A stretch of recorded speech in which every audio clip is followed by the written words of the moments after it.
Oke brother, kita bahas masalah umum yang berikutnya, yaitu di O2 sensor. Nah biasanya kalau O2 sensor ini error, itu dia habis di reset enak, tapi bentar aja, nanti kumat lagi, berebet lagi, kosong, kadang nembak-nembak. Kadang ada, kalau yang belum parah ini, rusaknya, itu seminggu dia nanti minta reset lagi. Kalau yang udah parah, di reset bentar, kumat lagi. Nah, kalau itu pakai komputer juga nggak terbaca bahwasanya O2 sensor mengalami error. Enggak. Karena O2 sensor ini selagi dia baca nilai tahanannya, ya dia normal aja, nggak akan keluar malfungsi. Oke. Jadi ini sering bikin mekanik bingung juga ya. Bahkan termasuk saya awal-awal masih ketemu penyakit dari O2 sensor ini, saya sendiri bingung. Oke, jadi cara kerja dari O2 sensor ini dan apa sih kok bisa dia bikin berebet? Pahami dulu ya. Nah, O2 sensor ini kan baca dari emisi gas buang. Kalau misalnya di fiction lama, itu dia nggak ada, fiction all. Nah, jadi ketika emisi gas buang ini ngawur, dia itu bisa langsung pengaruh ke mod. Nah, tau lah ya, kalau di Honda ini ada mode 1, mode 2, mode 3, dan 4. Ini mode ketinggian. Semakin angkanya ke bawah, itu semakin irit. Nah, ada juga mode 0. Kok ada mode 0? Iya, adanya mode 0 itu biasanya karena O2 sensor mengalami kerusakan. Kalau O2 sensornya bagus, mode 0 ini nggak akan pernah ada. Oke?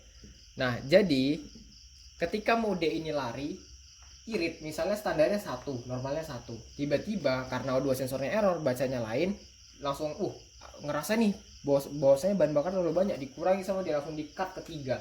Ya udah pasti berebet motornya, tiba-tiba lari lagi ke 2. Ya nggak normal kalau kayak gitu kan. Nah, biasanya ketika habis di reset, kenapa normal? Habis di reset normal itu dia langsung ke mode 1.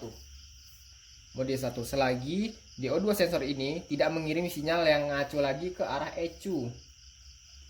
Nah, ketika dia ngirim sinyal yang ngawur lagi ke arah ECU, maka akan lari lagi lah modenya. Oke.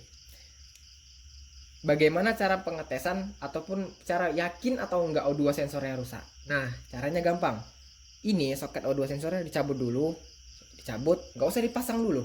Kemudian lakukan reset ke mode 1. Ke mode 1, bikin mode 1, ininya nggak usah dipasang. Kemudian tes jalan normal atau enggak. Kalau memang motornya normal, artinya masalahnya ada di O2 sensor. Tapi kalau nggak normal juga skip, berarti ada masalah yang lain. Dan mayoritas memang masalah di O2 sensor sih. Dari ibaratkan udah 99% motor saya pegang kalau berebet itu di sini, di O2 sensor.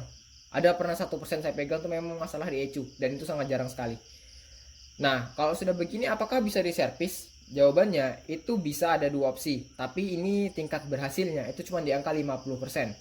Caranya O2 sensor ini dibuka, dibakar, dipanggang. Di kompor gas bisa, atau dicabut aja dibiarkan. Nanti kan ada api dari sini, dari exhaust port, jalur pembuangan. Nah, api itu yang biar dibakar sendiri.